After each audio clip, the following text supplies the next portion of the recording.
Welcome to Magbaluyin!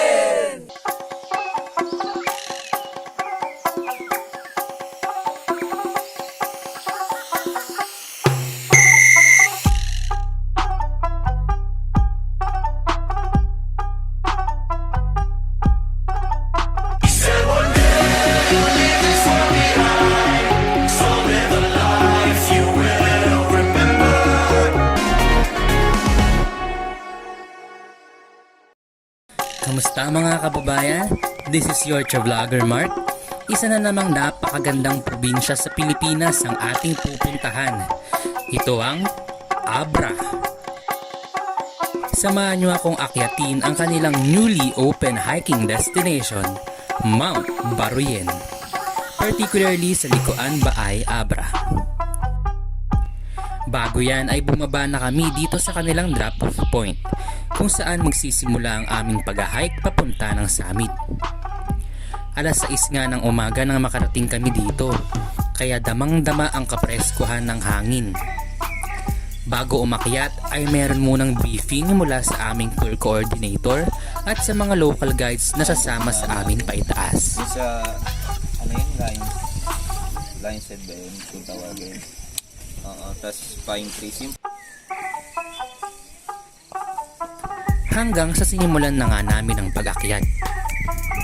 Nagulat nga ako dahil wala pang 10 minuto ay matatanaw mo na agad ang mga nakapaligid na kamangha-manghang mga kabundukan.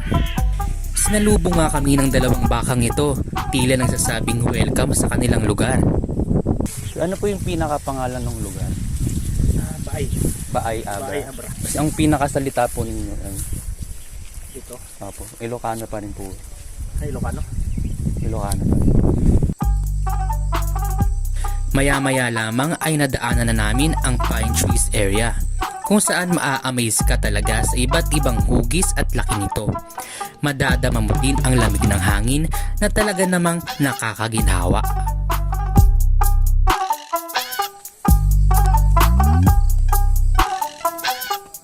Along the way, makita natin yung mga pine trees sa paligid. Alas 6 pa lang, malamig ang ambience. At kita mo na yung mga bundok sa paligid. Kahit wala pa kami sa summit. Hindi ganon katarik at kataas ang mga aakyatan, kaya naman easy lang para sa lahat ng gustong bumisita dito. Mula Manila nga ay halos 10 oras din ang ginugol namin sa biyahe, kasama na ang mga stopover dito. Mukha lang malayo, pero kung tutuusin ay malapit din. Fun fact muna tayo, alam nyo ba na ang rehiyon ng Abra na tinatawag na CAR o Cordillera Administrative Region ang bukod tanging landlocked region sa buong Pilipinas? Ibig sabihin ang mga probinsya na nasa rehiyon na ito ay walang direktang access sa karagatan. So after ilang minutes lang narating namin tong summit. Puntahan natin.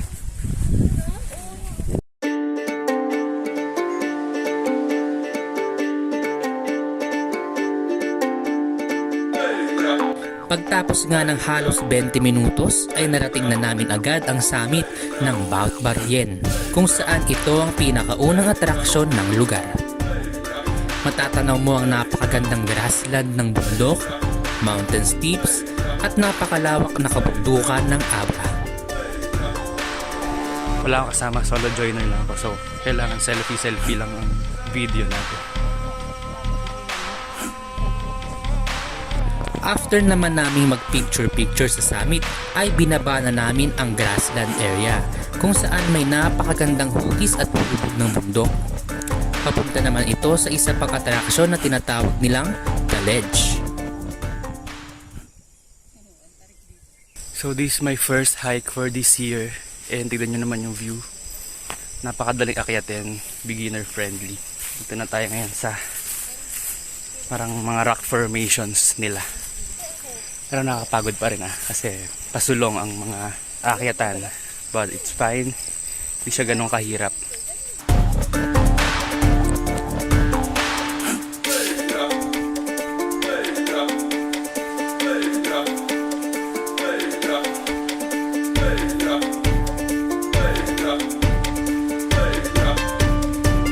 Medyo daan-daan lang sa part na to, yung pababa. Kasi bangin ang lalaglagan. Yung bababaan natin sa baba. Puntahan natin yung kita natin bundok kanina. Hirap naman lang. Walang videographer. Wait lang ha, baka malaglag tayo eh.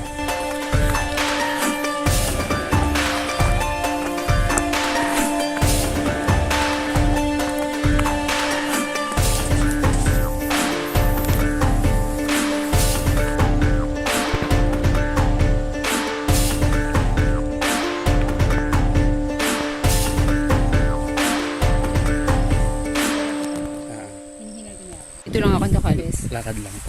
Hindi ako, dito lang din ako. Lalapit na lakad din ako. Okay. Pag-tiktok ka lang. Ah, okay. So, kumusta naman ang hike mo ngayong araw? Interview.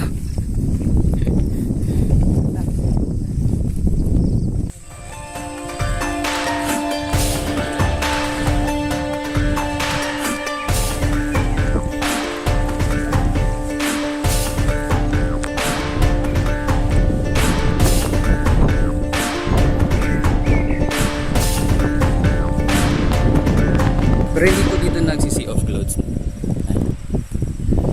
Sa po kasi ito yung mga brown pinakamainit. Naman. Parang may siya. Okay, pero mabundok. Pupunta na natin yung ledge na nakikita natin kanina doon sa taas. Yan.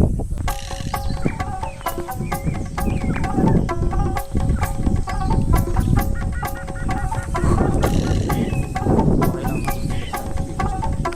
Guys, ganito pa kaluwag ang Pilipinas. Kaya huwag na tayo magsiksikan sa mga crowded na lugar. Tingnan nyo naman. Napakaganda dito. Kung ako dito ako titira, ako ang pinakamayaman na tao kahit nasa bahay kubo lang ako. Masarap. Let's go.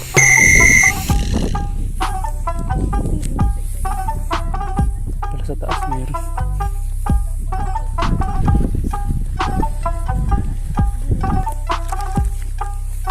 Ayun pala. Doon tayo pupunta sa mountain ledge na yun.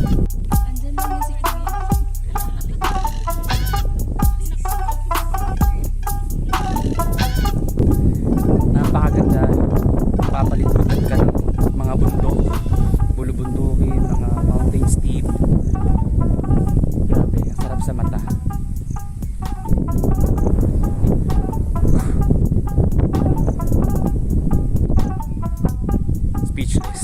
Speechless na. Ano kaya Angelo, natural na formation? Oh, ano natural? Parang ano siya, no? Hinulma. Oo. Parang nilagay dyan. Parang natabunan.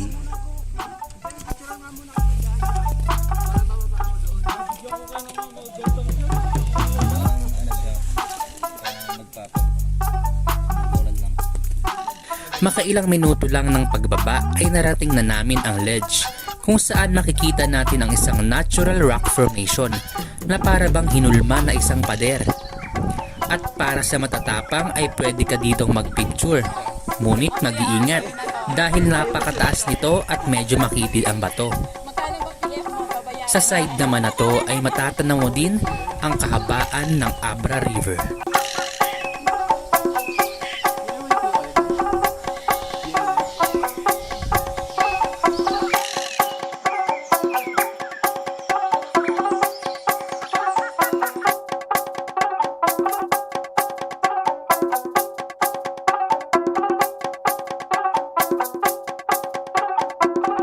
Kahit nga kinakabahan ay sinubukan ko syempreng bumaba at magpa-picture sa ledge.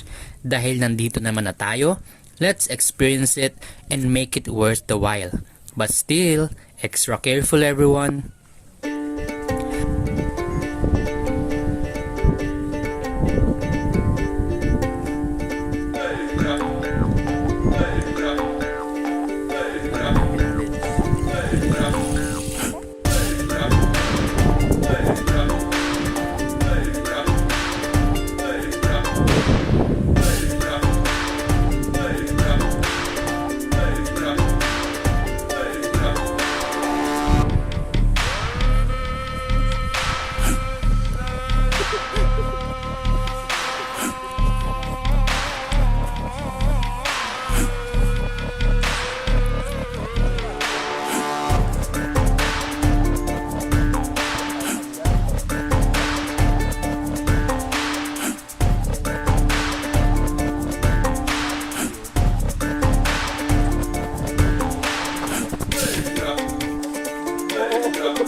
matagal yung picture niya sa sa hiking.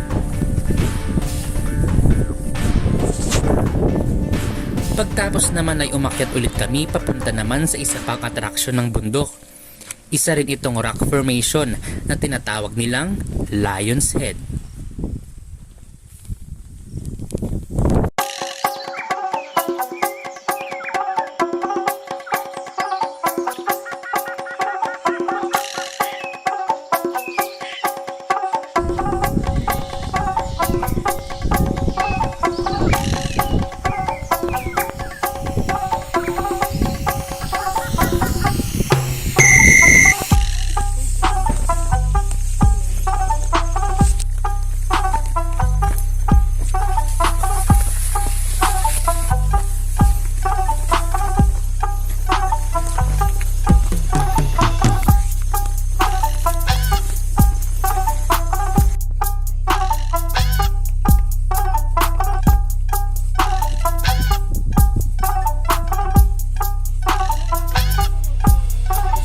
Malapad at mas safe naman ang rock formation na ito, kaya todo bigay na kami sa pagpicture nang walang halong kaba. Habang ine-enjoy ang mountain view at cool breeze ng Abra.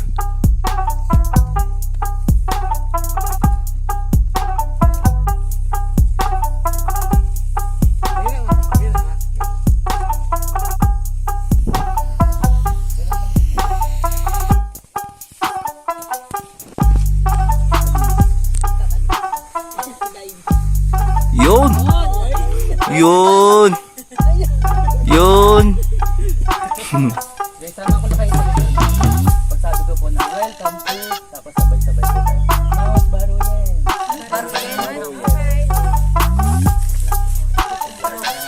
Itali din kami dyan.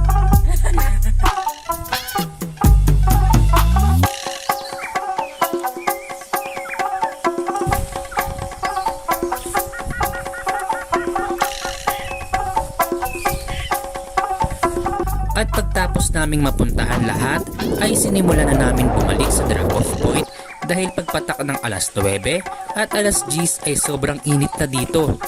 Kaya naman huwag kakalimutang magdala ng panangga sa araw, tubig at trail foods.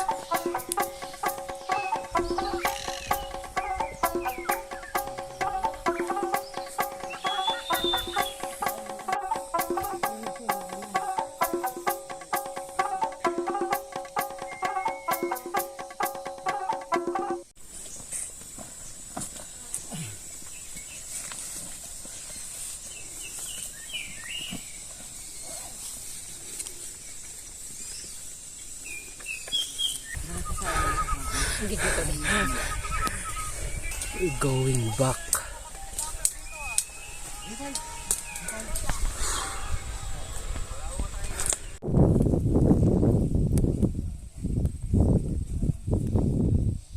So we're going back now sa baba para maliligo na kami sa Lisuwak Spring, cold spring siya, para pagkatapos ng bundok ay ligo naman para ma-refresh ang ating katawan. Tara, let's go. So ito na, puro pine trees na makikita natin. Ito yung una naming inakyatan. Malamig na kasi mo ng hangin. At dali na lang pababa kasi pababa na lang siya. Sa mga naku-curious, no, solo joiner ako dito. Ibig sabihin, sumali ako sa isang travel event. Tapos, budget friendly lang yung babayaran mo. Sa isang van, puro strangers yung kasama mo. And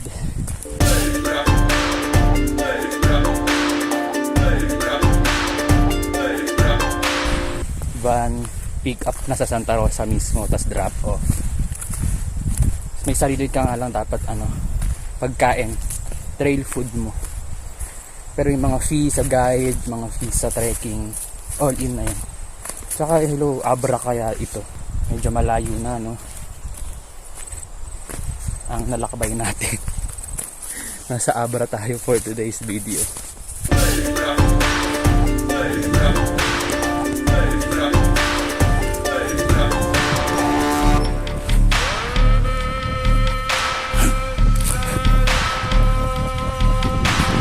siguro naka-curious din yung iba.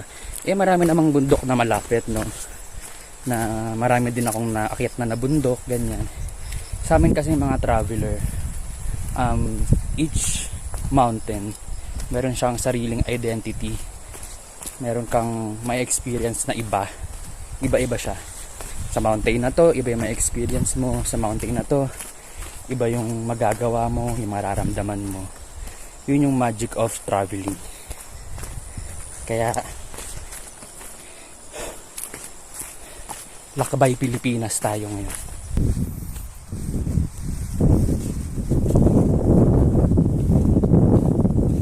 At saka kapag locally kayo nag-travel, iba rin yung maitutulong nyo sa mga locals na nakatira dito, yung mga guide, ganyan, yung LGU, mapopromote yung kanilang tourism destination, diba? Tsaka iba yung nagagawa ng nature therapy, no, sa mga stress na sa syudad.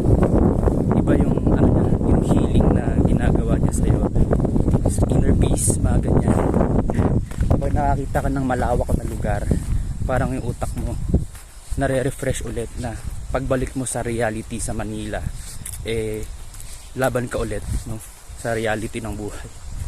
Makikita mo yung ganyan, no? Paano pa kaya kung dito ka nakatira, tas araw-araw mo siyang nakikita? Grabe. Tsaka alam nyo ba kung merong sunbathing, ay meron ding tinatawag na forest bathing. Ibig sabihin, maglalakad ka sa mga kabundukan, sa maraming puno, forest bathing yung tawag doon. Iba yung nagagawang epekto sa'yo ng ganong activity, emotionally, physically. So, maganda siyang activity. Kakapagod lang. Pero masayang pagod. At fulfilling. So, this is Mark Ravina and thank you for watching this video. For my next vlog, pupunta tayo sa Lusuwac Spring. Dito pa rin sa Abra.